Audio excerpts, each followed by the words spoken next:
Hello my sweet caramel, welcome back to my channel. जैसे कि हमने पॉसेसिव बॉयफ्रेंड के लास्ट पार्ट में देखा था, ते के मॉम डैड ते को और वहाँ से जाने के लिए कहते हैं। वो कहते हैं कि अब हम लोग इस सिटी में नहीं रहेंगे, प्लीज़ ते हमारी बात समझो और यहाँ से चलो। सो फ्रेंड, अब हम आगे की स्टोरी देखते हैं। ये सुनकर ते बहुत ज़्यादा रोने लगते हैं और रोते हुए अपने मॉम डैड को समझाने की कोशिश करते हुए कहते हैं, मॉम प्लीज़, आप कुकी को नहीं जानते। अगर कुकी को पता चला मैं यहाँ नहीं हूँ, कुकी पागल हो जाएंगे गुस्से में, वो किसी की बात नहीं सुनेंगे। मॉम, वो मुझसे बहुत ज़्यादा प्यार करते हैं और प्लीज़ एक बार आप मुझे कुकी से बात करने दीजिए, मैं उन्हें समझा देता हूँ, वो फिर गुस्सा नहीं करेंगे। मॉम, वो अपने आप को हर्ट नहीं करेंगे, वो गुस्से में अपने आप को हर्ट करते हैं। और ये कहते हुए ते बहुत ज़्यादा रोने लगते हैं। उनकी मॉम को अपने सन को ऐसे रोते हुए देखकर बहुत ज़्यादा हर्ट होता है, पर वो बहुत ज़्यादा मजबूर होती हैं और उनसे कहते हैं, बेबी तुम जानते हो ना मिस्टर RM, वो इस कंट्री के प्रेसिडेंट हैं, वो नहीं चाहते हैं कि हम यहाँ पे रहें। वो बहुत ज़्यादा पावरफुल हैं, वो नहीं चाहेंगे कि कभी भी तुम और जंकुक एक साथ हो। तो प्लीज़ बेबी हमारी बात समझो और हमें यहाँ से जाना होगा। हम अभी तुम्हें तुम्हारी आंट के पास लेके जाएंगे, हम लोग कुछ दिन वहीं रहेंगे, फिर उसके बाद हम किसी और कंट्री चले जाएंगे। प्लीज़ ते हमारी बात समझो, हम मिस्टर RM से फाइट नहीं कर सकते हैं।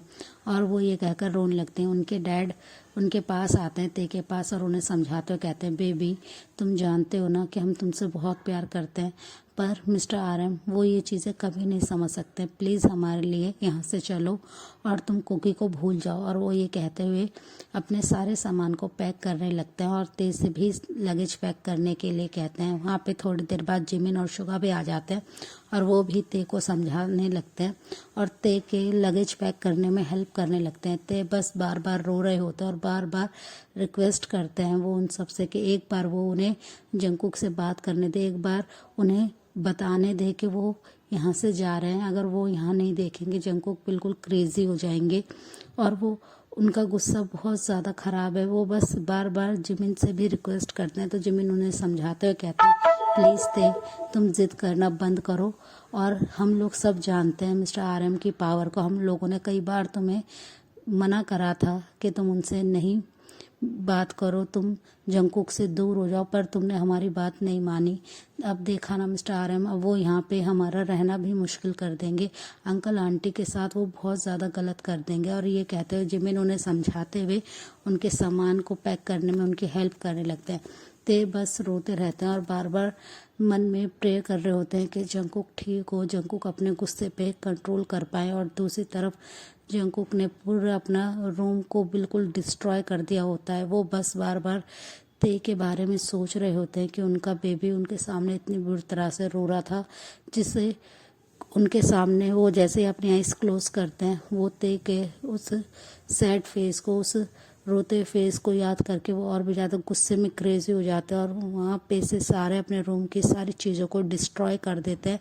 वो गुस्से में बिल्कुल पागलों की तरह रिएक्ट करते हैं और जिन RM के पास स्टडी रूम में आते हैं और वो RM को समझाने की कोशिश करते हुए कहते हैं, प्लीज़ RM आप एक बार मेरी बात सुन लीजिए। पर RM उन्हें चुप कराते हुए कहते हैं कि जिन प्लीज़ तुम मेरे और मेरे रेपुटेशन के विषय में मत आओ। मैंने पहले ही बहुत बार ये सब चीज़ें बर्दाश्त कर ली है। मैं शुरू से जानता था कि जंकुक उस पुअर बॉय को पसंद करता है, इसलिए मैंने उससे दूर रखने की बहुत कोशिश करी। उसे वर्क की वजह से इतना बिजी रखा, उसे आउट ऑफ कंट्री भेजा, पर वो हर जगह अपने साथ उस पुअर बॉय को लेके जाता है। पर अब ऐसा नहीं होगा। और वो ये कहते हुए जिनको वहाँ से भेज देते हैं। और दूसरी साइड ते अपने मॉम डैड के साथ होते हैं और लगेज को पैक कर रहे होते हैं और वो बहुत ज़्यादा रो रहे होते हैं।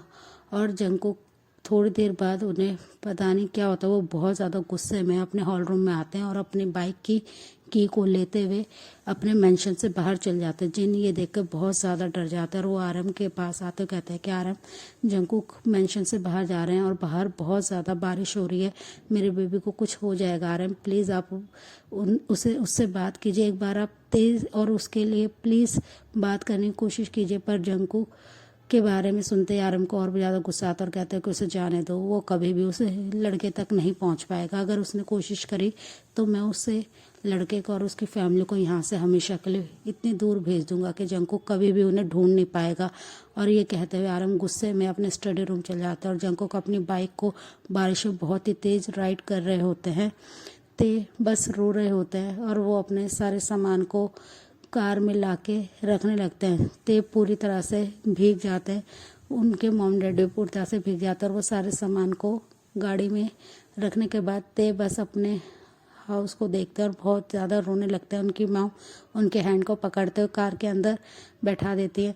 ते एक बार फिर अपनी मॉम से कहते हैं, मम्मी बस मुझे एक बार बात करने दीजिए कुकी से, मैं फिर उसके बाद कभी भी उनसे बात नहीं करूँगा, बस मुझे एक बार उन्हें उनकी आवाज़ सुननी है। वो बहुत ज़्यादा परेशान हो रहे होंगे कि हम लोग ऐसे आ गए, प्लीज़ मुझे एक बार उनसे बात करने दीजिए। पर उनकी मॉम उन्हें चुप कराते हुए गाड़ी के अंदर बैठा देती है। ते बस पूरे टाइम सीट पे बैठ के रोते रहते हैं और दूसरी साइड जंकुक बहुत ही फास्टली ड्राइव करते हुए उनके घर की तरफ आ रहे होते हैं। थोड़ी देर में ते के डैड वहाँ से अपनी फैमिली को लेके चले जाते हैं। जंकुक जब ऑलमोस्ट 1 आवर्स के बाद जब ते के घर के बाहर आते हैं तो वो जैसे ही बाइक को रोकते हैं वो बहुत ही गुस्से में ते के घर के तरफ जाने लगते हैं। वो जैसे ही डोर पे बहुत ज़ोर ज़ोर से नॉक करते हैं तो वहाँ से कोई भी आंसर नहीं आता है। वो बहुत ही ज़्यादा चिल्ला रहे होते हैं ते के नाम से, जिसकी वजह से साइड में उनके जो नेबर होते हैं वो आके उन्हें बोलते हैं कि वो यहाँ से जा चुके हैं। ये सुनते ही जंकुक गुस्से में एकदम पागल हो जाता है और अपने उस चोट लगे हुए हैंड से बहुत ही ज़ोर ज़ोर से डोर को हिट करने लगते हैं, जिसकी वजह से उनके हैंड पे से फिर से बैंडेज खुल जाता है और उसमें ब्लड आना शुरू हो जाता है। वो अपनी लेग से बहुत ही ज़्यादा डोर पे किक करते हैं और वो बहुत ही ज़्यादा चिल्लाते हुए रो रहे होते हैं और डोर को बहुत ही ज़्यादा मार रहे होते हैं अपने हैंड से। और वो बस रोते हुए बार बार ते को मिस कर रहे होते हैं और बार बार चिल्ला के उनके नाम को बोल रहे होते हैं। और दूसरी साइड ते बस पूरे टाइम कार में बैठ के रो रहे होते हैं और वो एक बार बस कुकी से बात करना चाहते हैं, उनकी आवाज़ सुनना चाहते हैं, जिसके लोग बिल्कुल क्रेजी हो रहे होते हैं। वो बार बार अपनी मॉम डैड से बात करते हैं, उनसे फ़ोन मांगने की कोशिश करते हैं, पर उनकी मॉम डैड बहुत ही गुस्से में ते को डांट देते और कहते हैं कि तुम्हारे लिए हम लोगों से ज़्यादा क्या वो जंकुक इम्पॉर्टेंट है, जिसके डैड ने हम 1 सेकंड के अंदर हमें सिटी से निकाल दिया। और ये सुनते हुए ते फिर भी बार बार रोते हुए उनसे रिक्वेस्ट करते हैं कि कुकी ने कुछ नहीं करा है मॉम, प्लीज़ एक बार मुझे आप कुकी से बात करने दीजिए। पर उनकी मॉम उनकी बात नहीं सुनते और ते पे चिल्लाते हुए शाउट करते हुए उन्हें चुप होने के लिए कह देती हैं। ते बस हॉल राइड एकदम चुपचाप रोते रहते हैं और बार बार कुकी को ही मिस कर रहे होते हैं। और जिन बहुत बार कोशिश करते हैं आरम से बात करने के लिए, वो उनसे रिक्वेस्ट करते हैं कि वो एक बार कुकी और जंकुक के बारे में सोचें, पर जैसे आरम गुस्से में एकदम क्रेजी हो जाते हैं और वो जिन पे चिल्लाते हुए कहते हैं कि तुम्हें समझ में नहीं आता है कि हम लोग कितने रेपुटेटेड लोग हैं और वो कितना पुअर है और हम कभी भी अपने सन की शादी उस पुअर बॉय से नहीं करा सकते हैं। जिन प्लीज़ मेरे आगे मेरी रेपुटेशन बहुत ज़्यादा मायने रखती है। तो ये सुनते ही जिन बहुत ज़्यादा गुस्से में आरम की तरफ देखते हैं और कहते हैं कि आपके लेके आपके सन से भी ज़्यादा आपकी रेपुटेशन इम्पॉर्टेंट है। तो आरम गुस्से में बस उनकी तरफ देखते हैं। जिन बस उनकी तरफ एक डीप ब्रेथ छोड़ते और कहते हैं कि मेरा कुकी एक ऐसे फादर का कैसे सन हो सकता है जो इतने हार्टलेस हैं। और वो ये कहते हुए रोते हुए मेंशन से बाहर अपनी कार में आ जाते हैं। उनके साथ उनके काफ़ी सारे गार्ड्स होते हैं। वो कुकी को ढूंढने के लिए चले जाते हैं। जब वो देखते हैं कि इतनी रात हो गई है और अभी तक वो पूरे रास्ते बस कुकी को ढूंढ रहे होते हैं, हर जगह सिर्फ और सिर्फ बहुत ही ज़्यादा हैवी रेन हो रही होती है। वो बहुत ज़्यादा अपने सन के लिए परेशान हो रहे होते हैं। जब वो वहाँ पे जाके देखते हैं ते के घर के बाहर, तो वो देखते हैं कि कुकी फ्लोर पे बैठे हुए हैं और वो पूरी तरह से बारिश में भीगे हुए हैं और वो बस ऑलमोस्ट सेंसलेस होने की कंडीशन में, जिसे देखकर जिन को बहुत ज़्यादा हर्ट होता है कि उनका सन इस कंडीशन में। वो तुरंत ही कार से बाहर आते हैं और उनके साथ उनके गार्ड्स आते हैं। जैसे ही जिन अपने सन के पास जाते हैं उसे टाइटली हग करते हैं, तो वो देखते हैं कि ऑलमोस्ट जेके उनकी ही आर्म्स में एकदम सेंसलेस हो गए हैं। और वो सेंसलेस होते हुए भी बस अपनी उस कंडीशन में बस ते का ही नाम बार बार बोल रहे होते हैं। ते बेबी आई लव यू, मैं तुमसे बहुत ज़्यादा प्यार करता हूँ, प्लीज़ मेरे पास आ जाओ। और वो ये कहते हुए जिन की आर्म्स में बिल्कुल सेंसलेस हो जाते हैं। जिन तुरंत ही अपने गार्ड्स को बुलाते हैं और वो जंकुक को कैरी करके कार में लाते हैं। जिन बहुत ज़्यादा डर जाते हैं और वो तुरंत ही अपने डॉक्टर को फ़ोन कर देते हैं। वो उन्हें मेंशन आने के लिए कहते हैं और जंकुक को लेके जिन जब अपने घर आ जाते हैं वो उनके रूम में उन्हें बेड पे लिटाते हैं, पर अभी भी बेहोशी की हालत में जंकुक बस ते का ही नाम बार बार बोले जा रहे थे, जिसे देखकर जिनको बहुत ज़्यादा दुख होता है। ऑलमोस्ट हाफ एन आवर बाद डॉक्टर आते हैं। डॉक्टर जैसे ही जंकुक को एग्ज़ामिन करते हैं वो उनको कहते हैं कि बहुत ज़्यादा स्ट्रेस लेने की वजह से ये इतना ज़्यादा इन्हें फीवर हो गए, बारिश में बहुत ज़्यादा भीगे हैं। और वो ये कहते हुए उनको कुछ प्रिस्क्रिप्शन दे जाते हैं, जिसे जिन तुरंत ही अपने गार्ड्स को देके मेडिसिन मंगाने के लिए भेज देते हैं। वो पूरे टाइम बस अपने सन के हैंड को होल्ड करे रहते हैं। डॉक्टर उनके उस कटे हुए हैंड पे बैंडेज करते हैं और वो उनसे कहते हैं कि बहुत ज़्यादा इनका खून निकल चुका है, जिसकी वजह से इनको थोड़ी डिजीनेस भी होगी, और वो उनके हैंड पे अच्छे से स्टिचेस करके बैंडेज कर देते हैं। जिन ये सब देख के बहुत ज़्यादा डर रहे होते हैं, बहुत ज़्यादा रो रहे होते हैं और वो बस अपने सन की केयर करने में बिज़ी हो जाते हैं। और जंकुक बस बेहोशी की हालत में ते को ही मिस कर रहे होते हैं। वो बेहोशी की कंडीशन में बस ते को अपने पास चाहते हैं। वो बार बार उनका ही नाम ले रहे होते हैं और वो बेहोशी की हालत में बस अपने उस स्वीट डेज़ को याद कर रहे होते, जब वो और ते एक दूसरे के साथ बहुत ही ज़्यादा खुश थे उनके साथ कितने ज़्यादा प्यार से स्माइल करते थे। वो बस उस कंडीशन में ते की उस प्रीशियस स्माइल को मिस कर रहे थे, उनकी इतनी ज़्यादा क्यूट वॉइस को, क्यूट बातों को याद करते हुए जंकुक बस नींद अपनी बेहोशी की हालत में रो रहे होते। उनकी आंखों से बस आंसू स्लाइड हो रहे होते हैं, जिसे देखकर जिनको बहुत ज़्यादा दुख होता है और वो गुस्से में बस आरम के पास जाते हैं और उन पे चिल्लाते हुए उनके आरम के कॉलर को पकड़ लेते हैं टाइटली और कहते हैं कि आपकी वजह से मेरे सन की ये हालत हो गई, उसकी पूरी बॉडी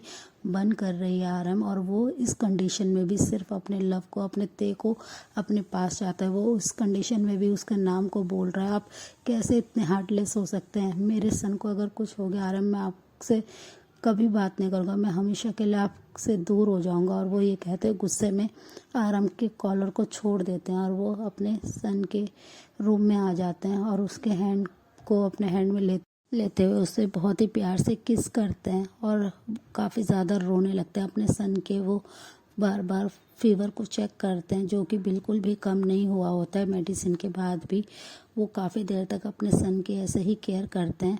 ऑलमोस्ट मिडनाइट को 3 बजे रात को जिन काफ़ी ज़्यादा थक जाते हैं, वो जंकुक के हैंड को अपने हैंड में लेते हुए उनके बेड पे ही अपने हेड को ऐसे डाउन करते हैं और वो कुछ ही देर में सो जाते हैं। थोड़ी देर बाद जब वहाँ पे थोड़ी देर बाद आरएम आते हैं जंकुक के रूम में और वो जिन को ऐसे सोते हुए देखते हैं, फिर वो अपने सन के पास आते हैं और उसके फोरहेड पे अपने हैंड को रखते हैं, जो कि बहुत ही ज़्यादा बर्न हो रहा है, जिसे देखकर आरम को भी बहुत ज़्यादा दुख होता है कि उनके एक डिसीजन से उनके सन की लाइफ को इतना ज़्यादा डेंजर में डाल दिया है। पर वो कहते हैं अपने सन से, बेबी मैं तुम्हें और तुम्हारी मॉम को नहीं खो सकता हूँ, पर तुम्हें ये समझना होगा कि हम लोगों की रेपुटेशन, हम लोगों की इमेज बहुत ज़्यादा इम्पॉर्टेंट है और मैं नहीं चाहता हूँ कि वो किसी की वजह से ख़राब हो।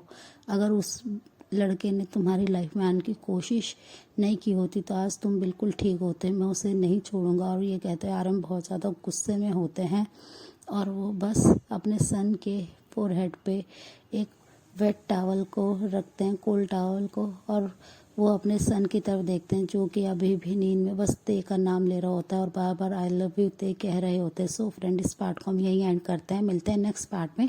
तब तक आप मेरी वीडियो को लाइक शेयर कीजिए और प्लीज़ प्लीज़ मेरे चैनल को सब्सक्राइब भी कीजिए। So friend, bye, take care.